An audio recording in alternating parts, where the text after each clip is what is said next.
Ladies and gentlemen, welcome to the newest episode of the In Production podcast. Today, I'm excited to present our newest guest, Akhil. Please tell us more about yourself. Thanks for having me, Nick. It's great to be here. I'm a pharmacist by training with an MBA. And over the course of my career, I've had the opportunity to see healthcare from several different perspectives.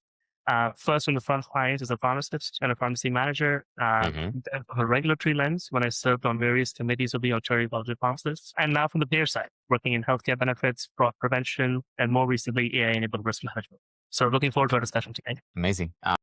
The first question is very simple. It's something that you said publicly when you were at the CLHA conference last week, actually last few weeks.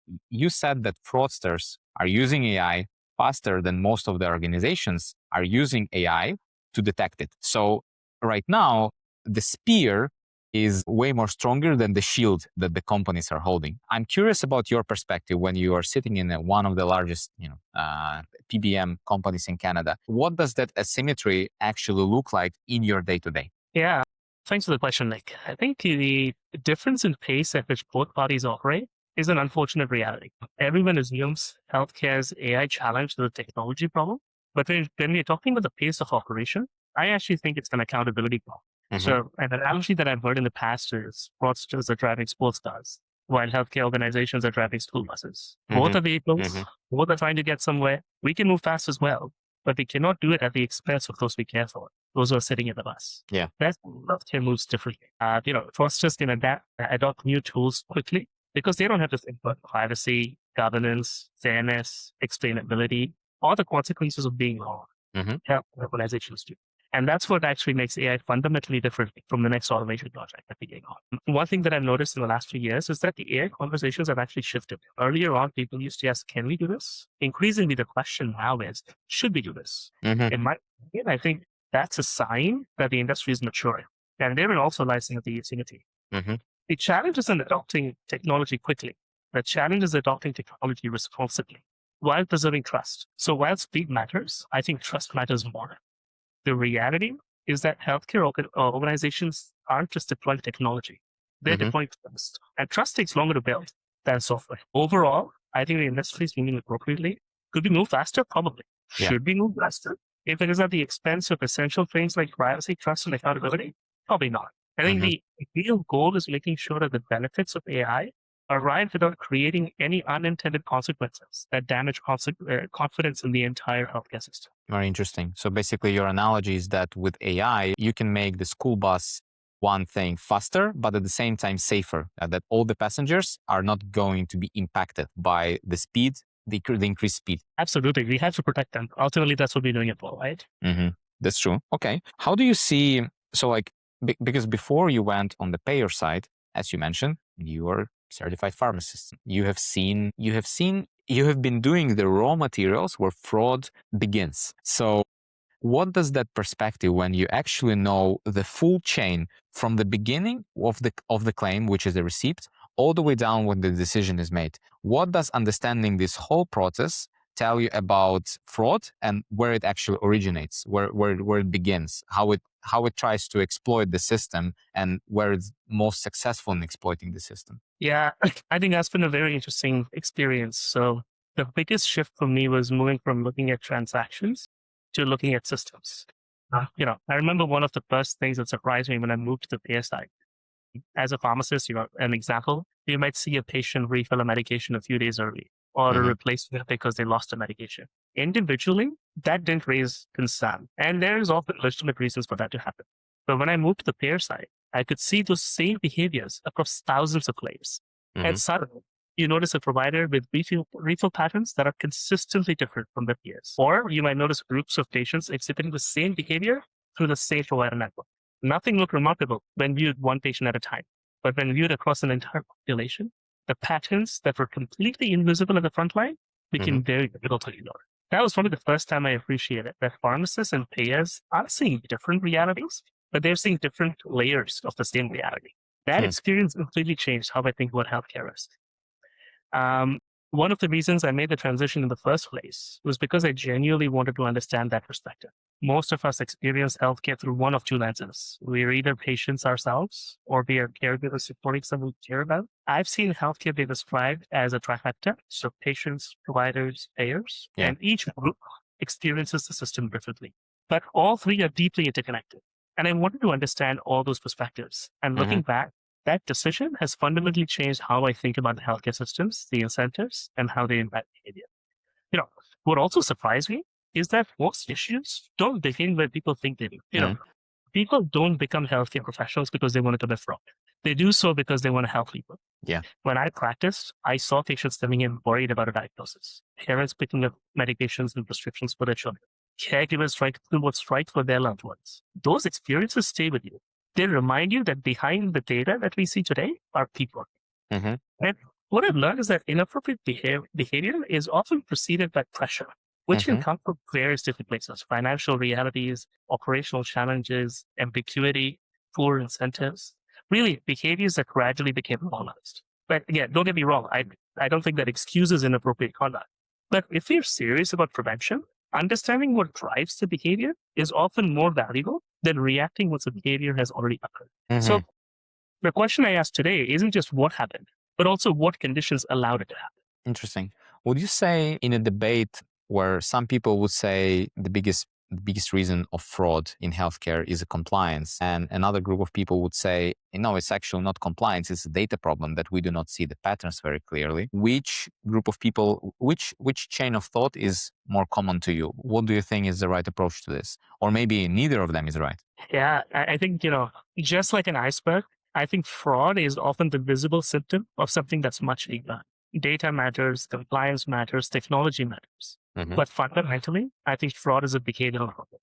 And we're ultimately talking human behavior.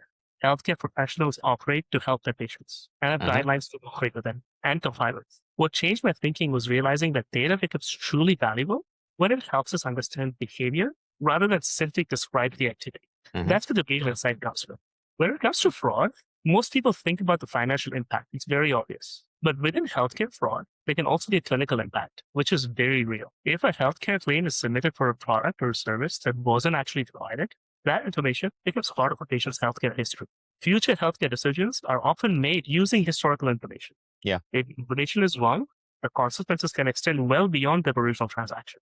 Healthcare decisions, just like the others, are only as good as the information they're based on. So healthcare fraud doesn't just affect what gets paid, it also affects what gets recorded. And that's one of the reasons I think why the stakes are so high. And that's why I come to believe that healthcare fraud isn't just a financial issue, but also an information integrity issue. And it's also important to remember that not every intervention needs to be pure. We're talking behavior here. So sometimes awareness can change behavior. Sometimes education can change behavior. Sometimes simply letting someone know that the activity is being monitored, the data is being collected and watched, that changes behavior. If we only focus on recovery after the fact, we will always be looking backwards. If we understand behavior, we will have the opportunity to prevent the problem before it occurs. And about the prevention, I think it's a good way from making sure that the problem doesn't happen, because it seems like when you have a fraud system that can detect fraud, let's say it can do it very fast, but then there are also things that slow you down as the organization in terms of you acting on that information. So between the moment where the company receives a signal that there is a possible fraud here, there are regulatory and compliance constraints that you have to go through before you can actually act on it, before the company is authorized to move on that suspicion. What do you know that actually happens in the gap? What kind of damage happens in that gap between the system detection and the action of the company to prevent, or not maybe prevent, to maybe punish is the wrong word, but to do something with this detection? Yeah, I think that's a very good question. I think one of the most important lessons in healthcare is that a signal is not the same thing as evidence. Okay. I often compare it to a check engine light. When the light is on, you know something deserves attention. But the light doesn't tell you whether you need more oil or a new engine. The signal tells you where to look. It doesn't tell you the answer. The same thing is true in fraud prevention. A signal may indicate risk, but before action is taken, it has to be understood, validated, put into context. And healthcare makes this particularly challenging because we're not evaluating transactions in isolation. We're evaluating healthcare services that are usually ultimately delivered to patients. Behind every claim is a provider. Behind every provider in front of them is a patient. Yeah. That matters. because our decisions can have consequences. One lesson I've learned is that the hardest decisions are not usually the obvious ones. It is the ambiguous ones. Cases when there's enough evidence to create concern, but not enough evidence to create certainty. That's where I think judgment matters the most. The gray area. Exactly. And the challenge is finding the right balance, because the opposite risk also exists. You could get stuck in analysis paralysis. You don't want to move so slowly that you become ineffective. That's where good governance becomes very important. Having a decision framework in advance so that when a signal appears, people know how it should be assessed, escalated, and acted upon becomes essential. Good governance isn't what slows organizations down. I think done properly, it is what allows organizations to move confidently. One thing I also didn't fully appreciate earlier on is how much responsibility comes with deciding when to intervene. That's a responsibility of course I take very seriously. It's easy to think of fraud prevention as just finding bad claims. But when you work in healthcare long enough, you realize that decisions are really that simple. It's not so black and white. Any intervention has consequences. If we act too slowly, inappropriate behavior may continue. If we act too aggressively, we may create disruption to providers that potentially affect access to care for patients. So that's why we need to be extremely careful in navigating that.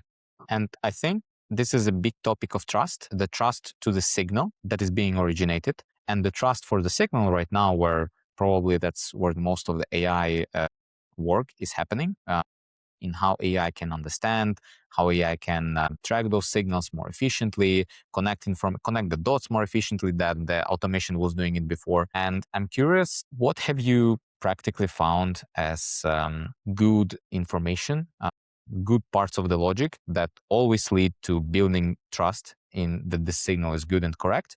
And what are parts of the logic that have proven to be inefficient or useless or destroying the trust? Maybe they were like very good in terms of understanding the signal, but they were not good in terms of building the trust or helping you as the company convey the trust to the other parties in the game. Yeah, I know. I think that's a good question. I think the biggest assumption that I had to unlearn, and it may sound controversial at first, but I'll caveat that, is that more information automatically creates more clarity. Sometimes it actually creates the opposite.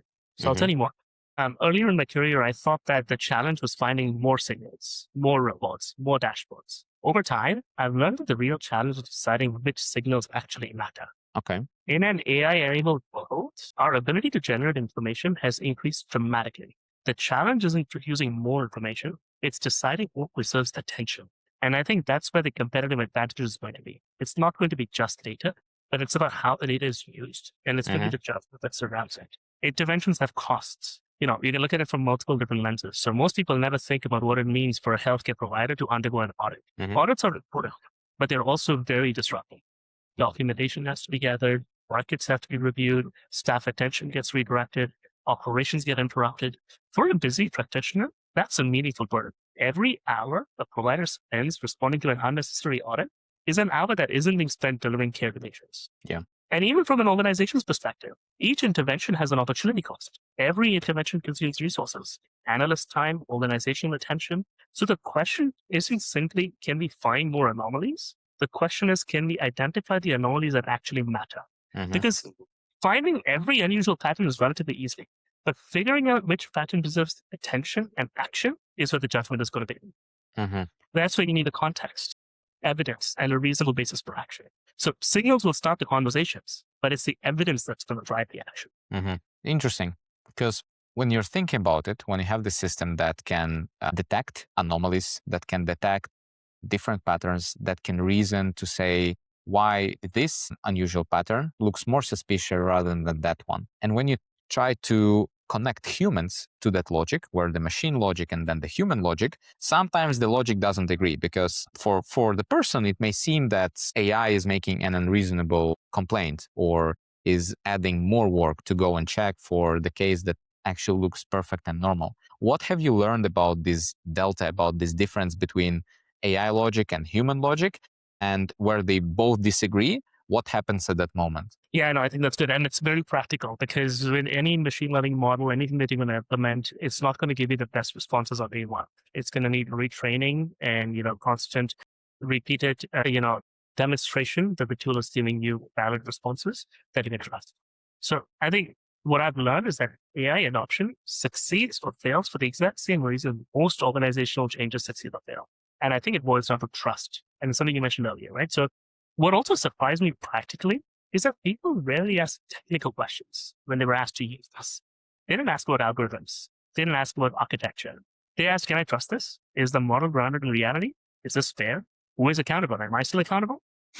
Those are all very human questions, not technology questions. And one lesson I've learned is that nobody wakes up in the morning and starts to trust an algorithm. They trust it after it constantly helps them make better decisions. Mm-hmm. The breakthrough comes when people realize that AI isn't there to replace their judgment. It's there to support it. I've always believed that AI should be a decision support rather than decision replacement. When working in healthcare, skepticism is healthy. People should ask questions. People should challenge outputs. That's how better decisions get made. Mm-hmm. In my opinion, the fastest way to lose trust is for AI to confidently tell an expert that you're wrong. On the contrary, the fastest way to build trust is to consistently help that expert see something that they may have otherwise missed. Mm-hmm. So trust isn't created through presentations, although they're important to get approvals, but rather through repeated positive experiences. There's another reality that organizations are beginning to accept. The scale of modern healthcare data has exceeded human capacity. Millions of claims are being processed every year, and that data is being captured. Yeah. It is simply not possible for human beings to manually sift through that volume consistently to identify that highest risk patterns. That's where I think AI becomes so powerful. Not because it replaces experts, but because it helps experts focus their attention where it matters most. We always say that it's like moving from searching for a needle in a haystack to having an intelligent assistant telling you that, hey, this haystack deserves your attention. Mm-hmm. And the reality is that every profession is being shaped by AI.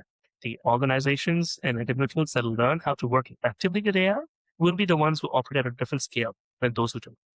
And, we hear about this a lot, that it isn't about AI replacing people, but more about people using AI outperforming those who don't. It's true. It is indeed true. And at the same time, you also mentioned that besides that risk, there's also different type of companies and pharmacies, particularly talking about e-pharmacies that are existing on the market right now.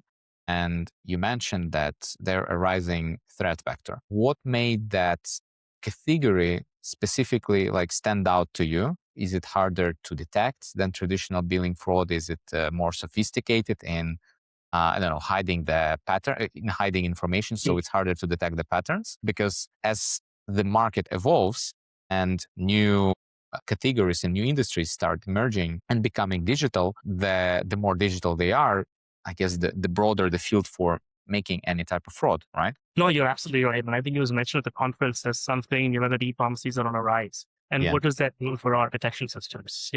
I think it's important to remember that innovation and risk are not the same thing. Just because something is innovative doesn't mean it's risky. Every major innovation changes the risk landscape. We've seen e-commerce, we've seen it with online banking, we're seeing it in healthcare, and we've seen it before too. The challenge isn't that innovation creates risk. The challenge is that innovation changes where the risk lives. See, at the same time, pharmacists across Canada are taking on broader clinical responsibilities and becoming increasingly important access points into the healthcare system. That's a very positive development. I recently saw a data point that just under 1 in 5 Canadian adults, almost 17%, roughly 5.5 million people in Canada, do not have access to a regular primary care provider. Mm-hmm. When you think about those challenges, pharmacists are uniquely positioned to help close part of that gap because they remain one of the most accessible healthcare professionals in Canada. So as pharmacists take on broader clinical responsibilities, we are not simply expanding scope of practice, we are expanding access to care. But whenever healthcare delivery evolves, our understanding of risk has to evolve alongside it. Okay. My pharmacy background helped because it constantly reminded me that data is only part of the story. Healthcare only makes sense when you understand the entire context. Now, technology changes rapidly, but human behavior changes much more slowly, which is why the clinical context becomes all the more important. So what makes new care models more challenging, such as e-pharmacies, isn't that they're inherently risky entirely. It's because they're different. So traditional pharmacy models have historically been rooted in communities. The pharmacist knows the physicians, the physician knows the pharmacy, the patient relationships are often local and long-standing. Yeah. Digital models can look very different. Geography becomes less relevant. Scale can increase more quickly. Patient interactions can occur very differently. So the traditional assumptions that we relied upon don't always apply in the same way. So data might tell you something looks unusual, but it's the clinical judgment that's going to help you ask, is this unusual because it is inappropriate? Or is this unusual because healthcare delivery itself is changing? Interesting. Those are two very different questions, right? So increasingly, the challenge is not determining whether a provider is good or bad. The challenge is understanding whether a pattern reflects emerging risk or just an evolving model of care. Yeah. That's how it's described. And the human here is like the real pillar that holds part of the system.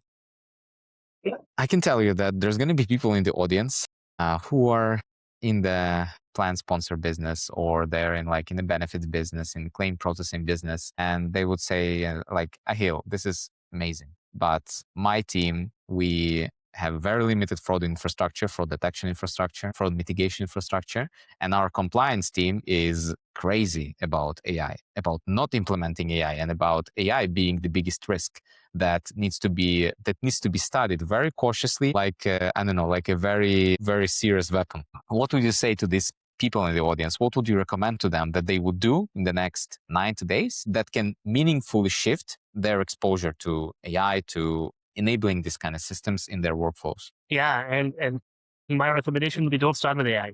I think, start with curiosity. You need to ask, where do you have the least visibility? Where are you making assumptions? Where are you just reacting instead of trying to learn what's normal and what the patterns are? So, one approach is assuming that AI is a starting point, but I think it's very important for organizations to understand what the problem is very clearly. Technology becomes very powerful once a problem is understood. So we could, go with a simple 3-step framework. Understand the problem as a step one. Before investing in AI, identify the behavior that you're trying to understand or change. The gut reaction may be to start with technology. However, the best approach would be to start with a clearly defined problem. Then going to improving the visibility. Ask yourself if you have enough information to reliably understand the problem. Do you have good data quality? Is it consistent? Can you trust it? AI doesn't magically solve data quality issues. It actually often exposes them if you don't have them in place. And then you can go to your step 3 and, operationalize the insights. You need to think about, let's assume the AI worked perfectly. You've got the insights. Now what? Who's going to review them? Who's going to investigate them? Who's going to take action? Who owns the outcome? The technology will create the insights, but the organization is going to create the outcomes. So when each of these steps are in place, AI becomes an accelerator rather than just an experiment. And it becomes more structured. Better questions are almost going to come always before better algorithms. So the starting point has to be understanding the problem clearly. And naturally, data quality is extremely important. You need to understand the problem you're trying to solve, then understand what behavior that problem is stemming from, then align your data parameters that will help you monitor the problem. It has to be a stepwise approach. Operationalizing an AI strategy takes time and resources, and you want to ensure that the approach is structured. There is going to be a component, just like any other initiative, of failing fast, learning, and pivoting. But the question to be asked generally is not which AI to buy off the shelf. The better question is going to be which approach is going to help you solve the problem that you are trying to solve. What works best for you? I ask you to add one more sentence to it. When you distill your experience from understanding the whole process at the moment where you've been with your pharmacy career to the moment when you're right now building the fraud detection systems at the national PBM, can you distill from uniqueness of your experience to the people that are in a similar position in a different company, but they do not have that full coherent visibility over how the whole thing works? What would be your one sentence advice to them into what to develop that they would really never think about developing because they have never lived through the whole they have never been on both sides of the table. They've been only on one side. Yeah, I think the competence that's required at the table in trying to build something like this is context. I think that's the simplest answer. The data tells you what has happened, but it's the frontline experience that's going to help you understand whether it matters. Healthcare is full of situations where those are two very different things. A pattern can look unusual in the data, but make perfect sense clinically. On the flip side, a pattern could look completely normal in the data, but can be concerning once you understand the broader context of it. So one thing, pharmacy teaches you very quickly is that healthcare is personal. I remember, I mentioned earlier, I remember speaking to patients who were worried about a new diagnosis. What does this mean? Why did it happen? Why did it happen to me? How can I manage it? Yeah. Caregivers managing medications for loved ones, especially with, aging loved ones who can be on multiple different medications, sometimes from various different pharmacies, which there is a rationale behind why it's from various different pharmacies. Those kind of experiences kind of stay with you. When you, on the flip side, when you spend your days looking at claims data, risk scores, and analytics, it can be very easy to lose sight of those human moments. Yeah. You can get lost in statistics. Yeah. Exactly. But you have to remember that behind, every claim is a patient. Behind every provider record is a healthcare professional. Behind every data point is a healthcare interaction. That's probably the biggest thing I carried with me from the front line. Having worked on both sides of the equation, I think I'm comfortable with holding two ideas at the same time. But the data matters, but the context matters as well. And in healthcare, neither one of them is sufficient on its own. Amazing. I would love to close the episode with you with talking a little bit about the future, because you already mentioned this at the conference, that the future, the good future, is where the thoughtful human works alongside with AI, where there is a collaboration between a thoughtful human and especially in healthcare, where you need to hold the context about the human aspect and also understand statistics and work with the data and be compliant and all this. Like it's a very complex industry. 5 years from now, how do you see those humans look like that actually made it, that were, what is the 5-year evolution from a thoughtful human that collaborates with AI right now? How does that person look like? Where is that person in 5 years? Yeah, 5-6 years ago when ChatGPT had just launched, I think people were worried if, what could the capabilities of AI look like? Could it ever be enough to substitute and, have a big impact? 5 years from now, I think there is going to be an opposite concern. The technology is going to continue to improve. The bottleneck, I don't think is going to be intelligence. It's going to be judgment. I think of AI like a GPS. The GPS may get very good at recommending various different routes, but humans are still going to decide where to go, and humans are going to remain responsible if we take the wrong road. Yeah. Healthcare is similar. The technology may become increasingly capable, but someone will still need to ask, is this fair? Is this proportional? What are the consequences? Those responsibilities don't just disappear as AI improves. They actually become more important. The organizations that succeed won't necessarily be the ones with the most advanced technology. They'll be the organizations that combine powerful technology with very strong governance, good judgment, and a deep understanding of the people affected by those decisions. Better decisions don't simply mean identifying more risk. They mean, protecting patients, supporting responsible providers, preserving the trust in the healthcare system. That's ultimately what we're trying to achieve. I also think that one of the biggest conversations in the next few years is going to be around sovereignty. Organizations are increasingly asking who owns the data, who owns the decisions, who owns the models, and ultimately who is accountable for the outcomes. We recently heard in the news discussions involving NVIDIA and Palantir. Those really are manifestations of those broader questions. Yeah. The conversation is now moving beyond AI capability towards AI control, governance, and stewardship. I think healthcare will be one of those industries where those questions become especially important because trust, privacy, patient information, accountability, they all sit at the center of everything we do. At the end of the day, I don't think success is measured by how many algorithms we deploy, but it really is whether patients receive the care that they need. Providers can continue delivering the care responsibly, and organizations can sustain the systems that support both. I've spent my career as a pharmacist on the regulator side of things and now on the payer side. Across all three perspectives, one thing that has remained constant is that healthcare is ultimately a human enterprise. AI definitely going to change how we work. It will even change the scale at which we solve the problems, but it shouldn't change why we do the work. That reason has always been the patient.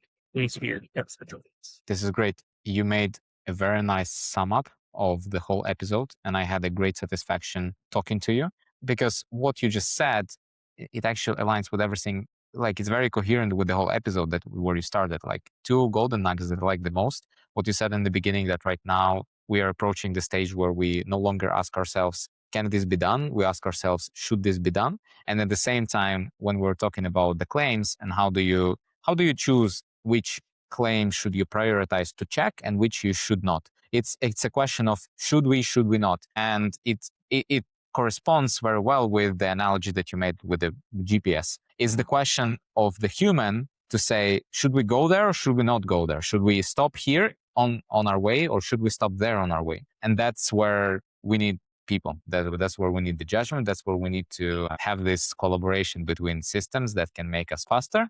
But at the same time, we need to make sure that the speed does not kill what's important, what we're meant to protect. Absolutely.